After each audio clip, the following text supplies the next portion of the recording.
루비라고 하는 거는 스케치업에 보면은 기능들 저희가 그 스케치업에 있는 기본 기능들은 스케치업에 있는 대부분의 기능은 다 했거든요. 그래서 쭉 메뉴 열어서 확인까지 했었는데도 불구하고 다른 프로그램들에 비해서 좀 기능들이 좀 부족하거나 좀 불편한 것들이 있었어요. 근데 걔네들을 해결해주는 애들이에요. 그러니까 다른 데서는 이런 거 있어가지고 좀 편하던데 라고 하는 걸 해결해주는 애들이 있고, 이 얘네들을 안 쓰고 작업하는 거 자체가 쉽지 않습니다. 안 써도 해결은 돼요. 해결은 거의 대부분 되는데 너무 귀찮고 너무 번거롭고 손이 많이 가고 관리가 어렵고 이런 경우가 되게 많은데, 이런 애들을 해결할 때 쓰는 애들이 루비입니다.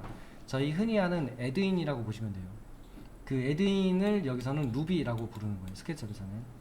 그래서 이 스케치업에서 루비를 쓰시려면은 이런 데서 다운 받으시면 돼요. 여기 있는 이 사이트들에 들어가시면은 나중에 기록해놨다가 쓰시고요. extension sketchup.com이라고 되어 있는데,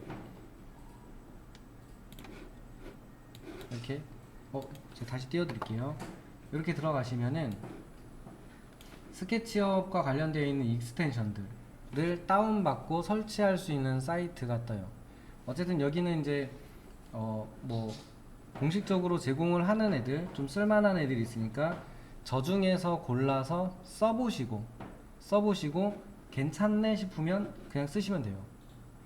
전 국민이 쓰는 루비는 거의 없어요. 쓰는 사람마다 다 달라요. 심지어 여기에 같은 기능을 제공하는 루비도 진짜 많아요. 같은 기능을 제공하는 루비도 진짜 많고, 진짜 요 정도면 쓸만하네 싶으면 유료예요. 그래서 무료를 잘 골라서 쓰시고요. 무료만 써도 충분히 해결되는 기능이 많이 있어요. 그 다음에 밑에 있는 여기도 루비들 많이 있는 곳이니까 이 사이트도, 밑에 있는 사이트도 루비들이 많이 제공되는 곳이니까 같이 좀 쓸만해요. 여기도 많이 제공됩니다. 그래서 저 두 곳에서 좀 구해서 쓰시면은 거의 대부분의 루비는 구할 수 있고요. 그러니까 내가 여기서 뭐가 좋은지 모르겠다라고 생각을 하고 그냥 아무거나 써보면서 배워서 내가 하기에는 좀 귀찮다 그러면 다른 분들이 써본 루비들 중에 추천을 해주실 거잖아요. 인테리어 루비, 뭐 실내 건축 루비 이렇게 하면은 이런 거는 기본적으로 쓰시면 좋아요라고 제안하는 것들이 있는데, 걔네들을 다 쓰셔야 되는 게 아니고 다운받아서 설치해보고 써보세요. 써보시고 안 써도 되겠다 그러면 쓰지 마세요. 루비를 많이 쓴다고 해서 좋은 건 절대 아니고, 안 쓰고 해결할 수 있으면 안 쓰고 하시는 게 가장 좋으세요. 그 다음에 이제 이런 데서 다운받은 루비를 설치하시면 되는데, 설치는 그다지 어렵진 않고 요 상단에 보면은 익스텐션이라고 있어요. 익스텐션이라는 메뉴가 있는데, 익스텐션을 누르시면 익스텐션 매니저라고 있습니다. 익스텐션 매니저를 누르시면은 루비를 설치할 수 있으세요. 여기 있죠. 이게 익스텐션 매니저라고 뜨고 홈 보면은 설치되어 있는 애들 되어 있고, 뭐 매니지라고 들어가면은 뭐 여기 뭐 업데이트 같은 것도 뜨겠죠. 뭐 업데이트 하세요 이렇게 뜨는 애들 있으면 업데이트도 할 수 있고 이렇습니다. 그리고 밑에 보면은 인스톨 익스텐션이라고 있는데, 인스톨 익스텐션을 누르시면은 파일을 선택하세요 라고 떠요. 그러면은 이제 여기다가 아까 저희가 해놓은 애 먼저 해볼 거는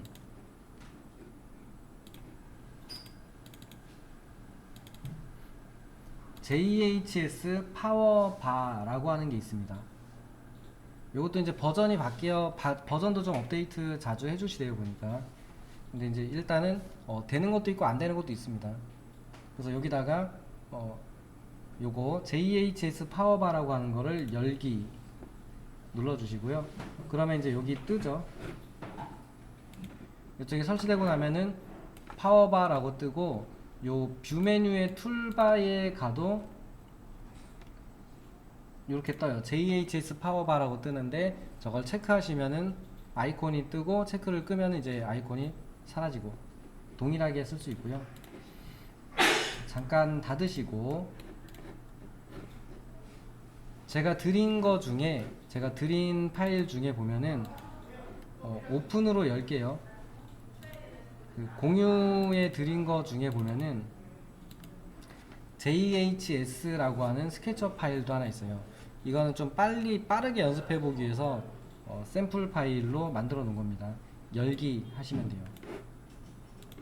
참고로 이거는 그 인터넷에 저런 거 사용 설명이나 이런 거 해서 공유하시는 분들이 계시는데, 그분 거 샘플 누군가 제공을 하길래 그거를 받아가지고 그거에 대한 사용법을 간단하게 여기다 적어놨어요. 공유 어디에 있습니까?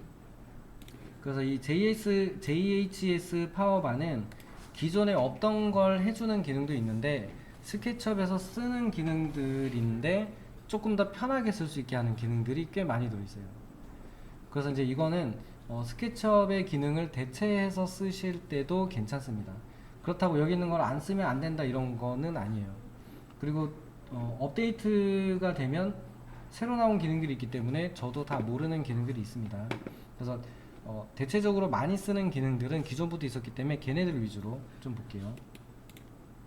자, 첫 번째 있는 애들, 요 첫 번째 파일에 보면은 메뉴바에 있는 좌측에 있는 애들, 좌측에 있는 얘네들입니다. 요쪽에 보면 그림하고 간단하게 설명을 좀 주석을 써놨고요. 그 다음에 여기가 이제 그건데, 요쪽에 이 영상에다 적용을 해보는 건데, 그래서 요거는 이제 이렇게 됩니다. 쓰는 방법은 첫 번째 있는 도구를 키고 내가 원하는 그 스무스하게 만들 얘들을 고르고, 밑에는 이제 옵션들이에요. 옵션들이라고 보시면 되고, 쭉 끌어올리면 각도에 따라서 얘네들이 각도에 따라서 스무스하게 펴진 애들 안 펴진 애들이 결정돼요. 물론 요것만 쓰시면 됩니다. 요 정도만 쓰셔도 문제는 없고요. 이렇게 써도 뭐 쓰는 데는 지장이 없죠. 그리고 나서 두 번째 있는 아이콘은 원래 상태, 이전 상태, 그러니까 저 스무스하게 만들기 전 상태로 되돌려주는 기능이 요 두 번째 있는 도구, 요 도구가 되고요. 세 번째, 네 번째, 다섯 번째 있는 도구들은 미리 각도를 정해놨다고. 25도 정도까지만 스무스를 해주고 나머지는 그냥 냅두고, 170도까지는 스무스를 해주고 나머지는 그냥 선 상태로 내버려 두고, 그 다음에 이거는 0도인 상태로 해가지고 이제 선을 보여주는 거죠. 그 선을 남기고 나머지는 스무스하게 해줄 때 쓰는 거고, 이 마지막에 있는 애는 원래는 얘네들이 면 단위가 삼각형으로 끊어져 있는 상태로 이렇게 되어 있는 상태로 되는데, 요거를 사각형 단위로 이렇게 정리해주는 도구로 보시면 돼요. 그래서 소프트 엣지의 기능을 조금 더 잘 쓸 수 있게 성능을 좀 업그레이드 시켜 놓은 애로 보시면 좋고요. 걔보다 조금 더 쓰기 편한 애로 보시면 되니까 소프트 엣지 요걸 대체해서 쓰셔도 괜찮습니다. 자, 그래서 요거는 나중에 이제 버전 맞춰서 하신 다음에 써보시고요. 그 다음에 이제 세 번째 페이스 익스트루드라고 되어 있는데, 이 기능도 상당히 좋습니다. 자주 쓰는 기능이에요. 물체를 그리다 보면 어쩌다 보면 얘가 열려있는 공간이 될 때가 있거든요. 그 요 사이가 이제 면이 비어 있는 경우, 작업하다 보면 이제 면이 없어지고 선만 남는 경우도 생겨요. 이런 경우에 여기다 선을 만들 때는 연필 도구로 끝에서 끝을 찍어주는 게 좋죠. 왜냐면 중간까지 끊으면은 중간이 점이 찍히면서 3D를 만들면 그 선이 생겼잖아요. 그렇기 때문에 끝까지 이렇게 찍어주면은 면이 생기는 이 기능인데, 얘를 좀 더 편하게 쓸 수 있게 해주는 기능이에요. 누르면은 요 선택하고 얘를 만들어줘, 그럼 바로 만들어주는 기능이에요. 상당히 유용하게 쓸 수 있어요. 그래서 이 기능도 작업하다가 면이 필요한데 선만 남았다 그러면 쟤를 활용하시면은 얘가 잘 만들어주고요.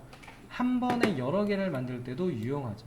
한 번에 여러 개의 어떤 면을 채워서 만들 때도 상당히 유용한 기능이니까 잘 활용하시면 좋고요. 지금 이제 화면에 보면은 얘가 뒤집힌 상태의 면을 뜻하죠. 그래서 이 상태에서 면을 3D를 만들면 다시 돌아오기도 하는데, 어쨌든 이렇게 색이 바뀌는 애들은 면이 뒤집힌 거니까 리버스 페이스 복습입니다. 복습. 리버스 페이스 뒤집어주는 거 잊지 마시고요. 안 뒤집어도 형상에는 큰 문제가 없을 수 있는데 나중에 렌더링을 하거나 다른 데로 내보내거나 할 때 문제가 될 수 있으니까 표면을 기준으로 항상 저 흰색이 감싸고 있는 상태로 만들어 쓰시는 게 이제 좋습니다. 습관을 좀 그렇게 들이시는 게 좋으세요.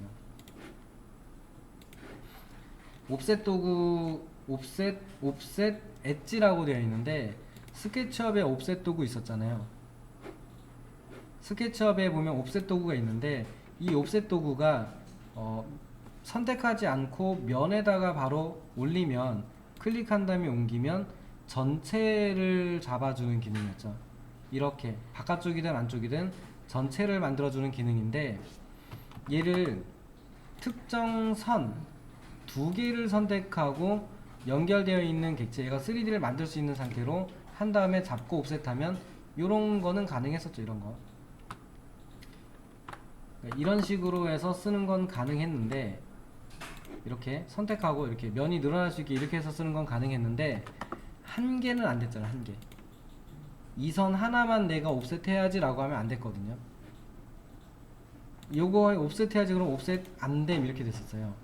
근데 여기 있는 이 도구는 내가 원하는 애를 선택해서 선 하나만 선택해도 옵셋이 되게 해주는 도구예요. 그러니까 이 도구는 이제 한 개의 선을 하나의 선을 옵셋하는 걸 가능하게 해주는 도구라고 보시면 되는데 사실은 이게 스케치업에서 헷갈리지만 않는다면 이동 툴로 대체해서 쓸 수 있는 기능이긴 해요. 이동 툴로 이렇게 해서 쓰는 것도 가능한 툴이니까 이거는 고민해 보시고 쓰십시오. 저는 그렇게 한 선을 해야 된다 그러면 그냥 이동 툴로 저는 많이 하는 편이고요. 그리고 옆에 있는 도구는 익스트루드 라인이라고 되어 있는데 스케치업이 면에서만 3D를 만들어 줬었잖아요. 그러니까 선에선 3D를 못 만들어 줬고 이렇게 선이 있으면 옆에 이제 면이 있었겠죠. 이렇게 있으면은 면에서는 3D를 만들어 주는데 선은 그냥 아무것도 안 됐거든요. 근데 얘는 이 도구는 선입니다. 선을 잡고 만드시면 익스플로드 하겠습니다. 익스플로드 선을 잡고 얘를 눌러서 이렇게 하시면은 면으로 만들어주는 기능이에요. 그래서 이거는 좀 모델링 할 때 좀 잘 활용하시면 되게 좋은 기능이 돼요. 그러면 얘를 만약에 옆으로 이거 곡면이니까 될지는 모르겠는데 이걸 살짝 옆으로 좀 옮겨서 옮겨가지고 면을 닫아주면 3D도 돼요. 그래서 이거는 선을 면으로 만들어주는 기능이에요. 그래서 이거는 쓸만한 기능이니까 잘 활용하셔가지고 나중에 써보세요.